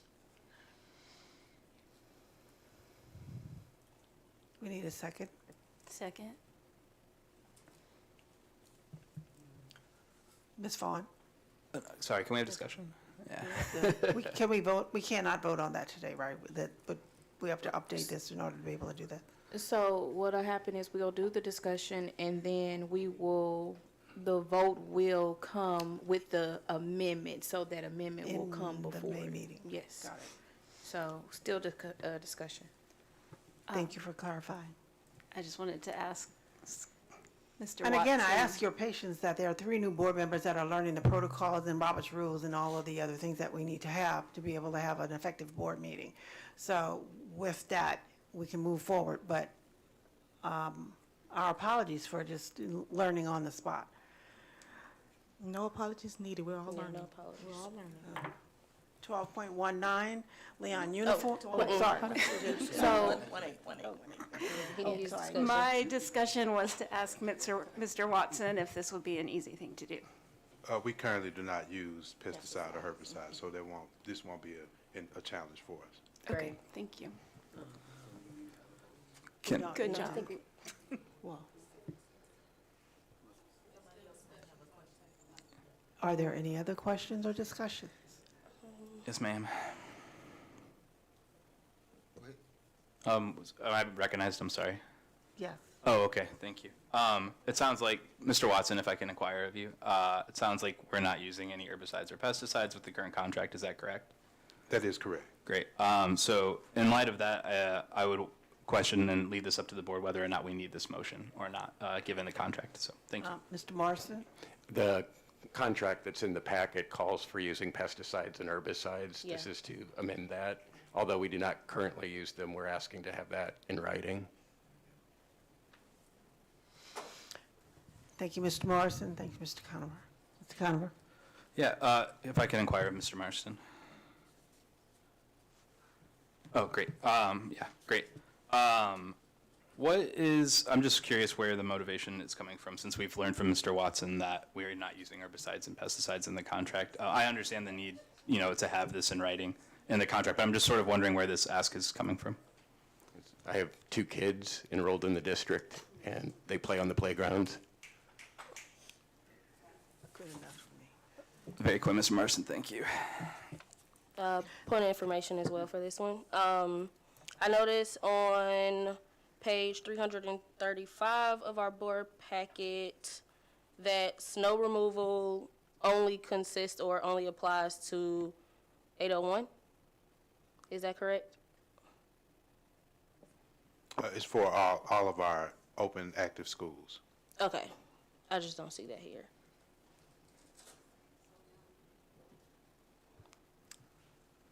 Any other discussions on 12.18? I have another question. Yes. Does SLPS still own Clay Elementary School?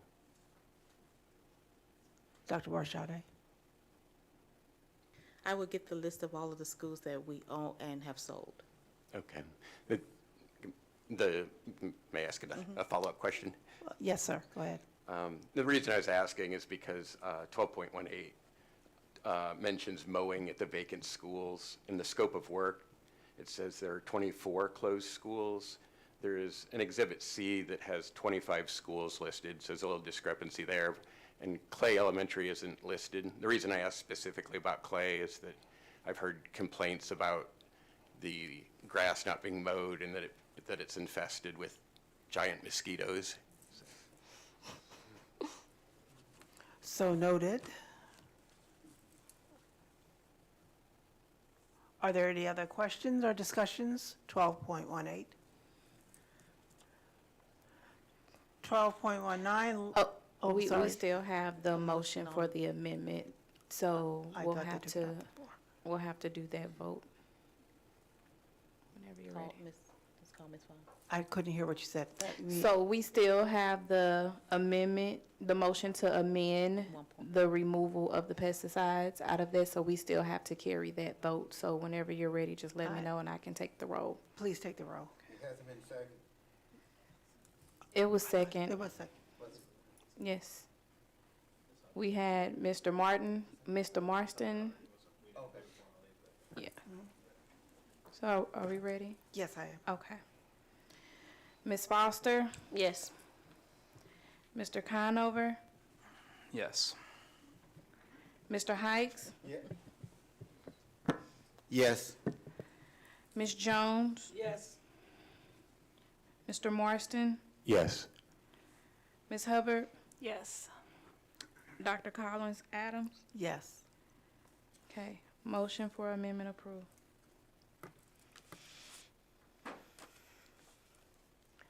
Moving to the next item, 12.19 Leon uniforms. 12.20, 2025-26 professional development plan to improve student outcomes. Point of discussion. I just had a clarifying question. Seeing the bar and the contract for 95% and Amplify both include professional development for teachers and educators. Is that going to be included and written in that it's included into the PD? Pending that it gets approved.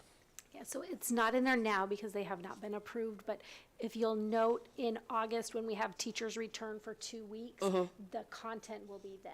Okay. Yeah, absolutely. Thank you. Thank you. So that's school specific. Yeah. 20.21 alarm system monitoring and response services. Point of information. Go ahead, Mr. Marston. Does the alarm system monitoring include cameras and alarms for vacant buildings? And the reason I ask is because I hate to see them getting broken into and, you know, people ripping stuff out. So it'd be nice to have cameras on them if they don't have cameras already. Yes.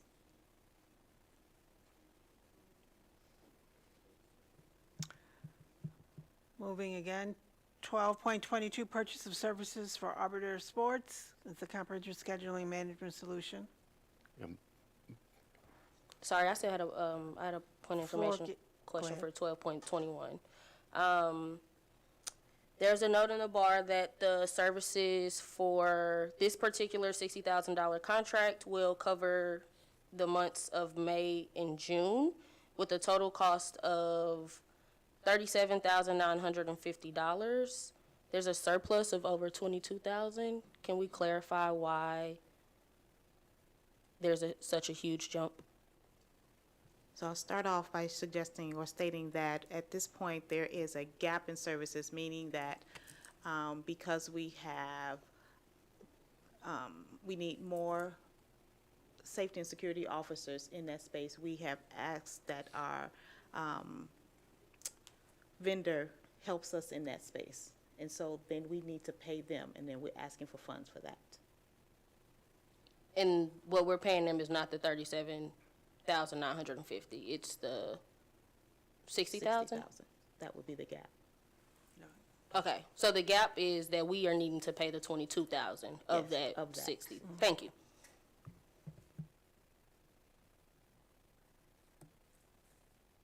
$12.22, purchase of services from Arbiter Sports. Point of information. Mr. Marston? Just wanted to make sure, does that cover all sports, K through 12? Because it seemed to read that way, but then the last page is just the high school football schedule kind of appended at the end, and I wanted to make sure that the scheduling service covers all grades in sports. Dr. Dino? Yes. Typically it does. Now we've all got the high school football schedule, so we can I'm gonna print that out, put it on the fridge. Okay. 12.23, reconditioning of helmets. I do have a question. How is that different from what we did with the other sports contract? And I do know the helmets need to be reconditioned, and in some cases, new helmets. So one is purchasing new ones and one is reconditioning. Okay. Yep. 12.24, PerkSpot. PerkSpot is an employee discount platform that offers exclusive deals on a wide range of products, services, including travel, electronics, health, and wellness. 12.25, translation and interpretation of services from Monarch Immigrant Services. This is a contract renewal. 12.26, certified internal auditor application approval. To approve the internal auditor's application to the Institute of Internal Auditors. Any discussion? I do have a question about 1225. Sorry.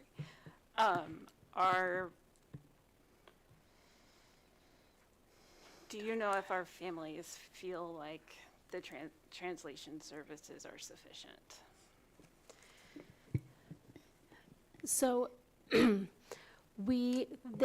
Monarch Immigrant Services provides some translation services for us. We do have interpreters and translators that are hired by the school district. This augments those services because those people can't be in all places at all times. But the responses and the information that we receive back from families about the services they do provide is that they are pleased with those services, yes.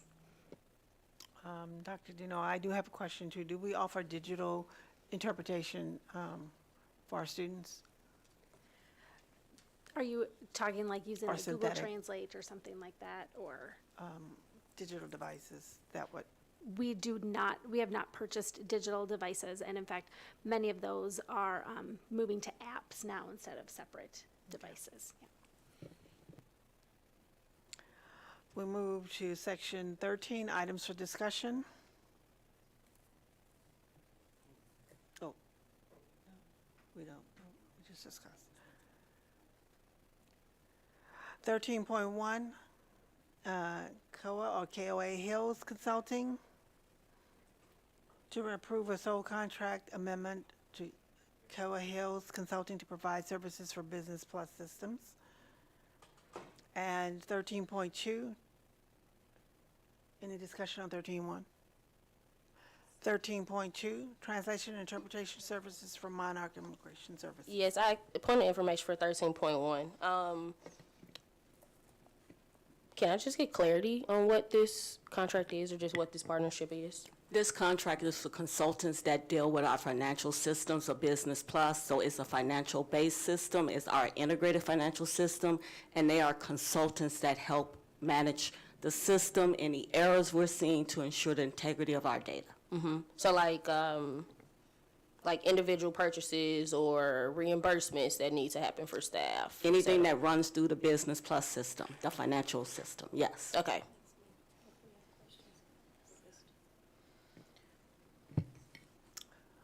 Any discussions? 13.2, translation and interpretation services from Monarch Immigrant Services.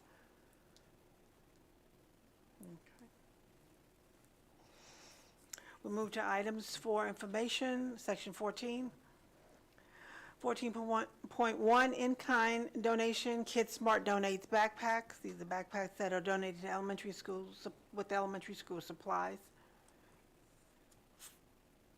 14.2, course catalog 2526, the catalog and review procedures. 14.3, in-kind donation, Arizona State University donates iPads. In-kind donation from Arizona State University donates iPads for Long and Yateman schools. 14.4, credit card statements. And the statements are there with redactions, so you should have had an opportunity to review them. Any point of discussion? The floor is open.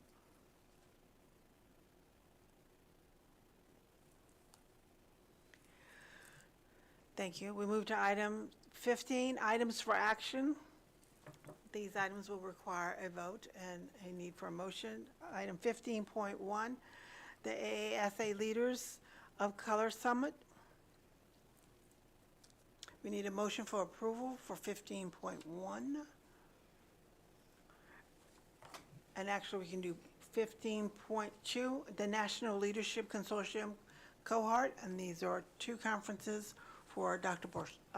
Bourchade.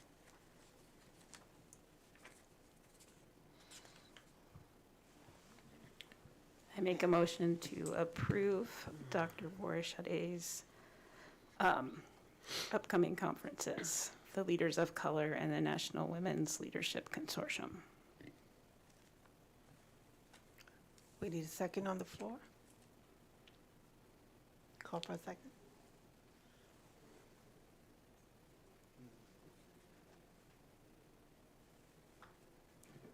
We have a discussion. Yeah. I second. Ms. Vaughn, roll call, please. Don't we get to ask questions? I'm sorry, I didn't see that. Oh, okay. So when is this conference? So the initial conference, the Women of Color, that conference is taking place in August 8th and 9th. And the other conference, the National Women's Leadership Consortium, is taking place July 7th through the 9th, and then February 10th and 11th of 2026. I had some concerns about the conference. I'm looking at Dr. Scarlett's picture, and I'm a little confused. Why is she even on here? I don't understand what she here. She got St. Louis Public School name on it.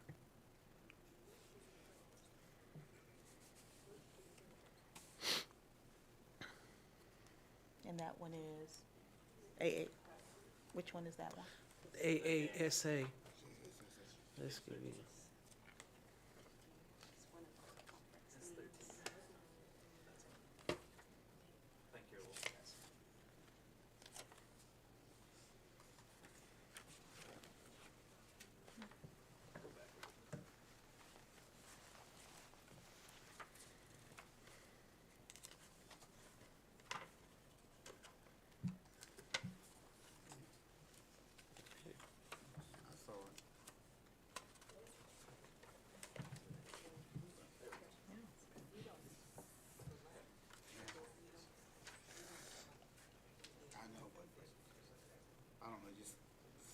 Not a good look to me. That's just not a good look to me.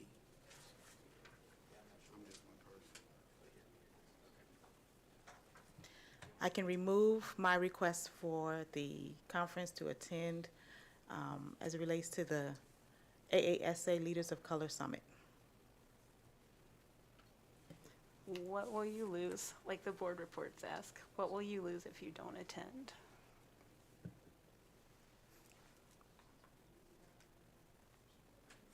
Like, is there networking? Like, what are the? Ms. Hubbard, I didn't hear your statement down here. Oh, I'm sorry, because Dr. Borshade was right here.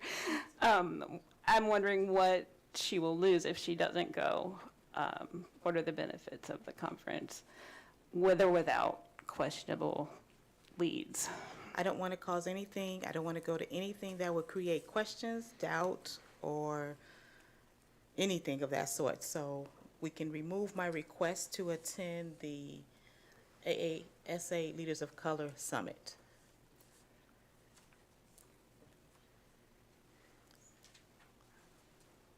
Then the minutes should reflect Dr. Borshade has removed her request to attend the conference August 8th and 9th for the AASA Leaders Conference. So can I amend my motion to reflect that? So we still have 15.2, right? That's where we're at. I think I did them together.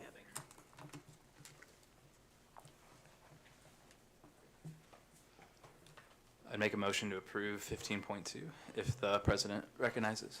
Oh, I just Oh, you did? my motion, 'cause I have- Oh, you amended yours. I see. Thank you so much. Okay. So you can second. I will second that amending, yeah. And 15.2? No, I didn't. I cannot hear you. she didn't hear you amended. That's what- No, there, she I'm did. sorry, yes. Are there any more I heard you. discussion? Yeah, yeah. Yes, question. This threw me for a loop, guys. Yeah, sorry, I just got whiplash. Okay, so I see here it says registration costs now $2,000, assuming that you're a member of the organization. Great. Do you have any idea of what the other expenses forthcoming would be? It would be for flight and lodging. Okay. Yeah. And so just for record, if this does get approved and we say yes, we are approving those other expenses that will be forthcoming. Okay, I see 2 head shakes, 2 head nods, so I'm gonna assume yes. We would be Thank approving, you. we would be approving the conference as a whole, both opportunities to go in July and again in February.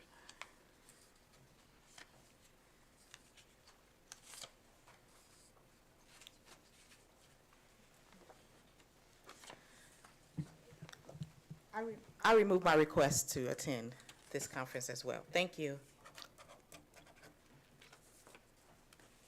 What if we want you to go? I'm sorry, I'm, the reason why I mention it is because there's a lot of controversy around Dr. Scarlett, and I don't want anything to affect Dr. Borshade in any way, shape, or form.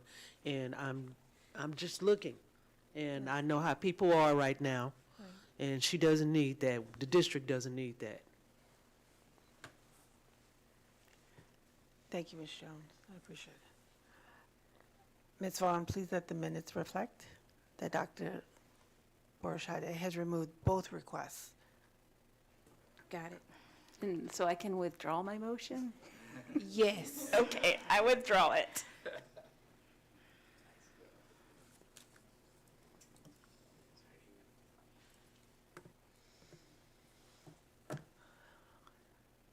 We've reached the end of this agenda, the first agenda of the new board. Thank you very much. We need a motion to adjourn the meeting. So moved. Second. Meeting is adjourned. Don't all want to. No, we have to vote. Oh, I'm sorry. Okay. Ms. Vaughn, oh, Thank you. I'm sure this looks like comedy Ms. hour on Foster, Yes. Mr. Conover, video. We get it. Yes. Mr. Hikes, Yes. Ms. Jones. Yes. Mr. Marston, Yes. Ms. Hubbard, Yes.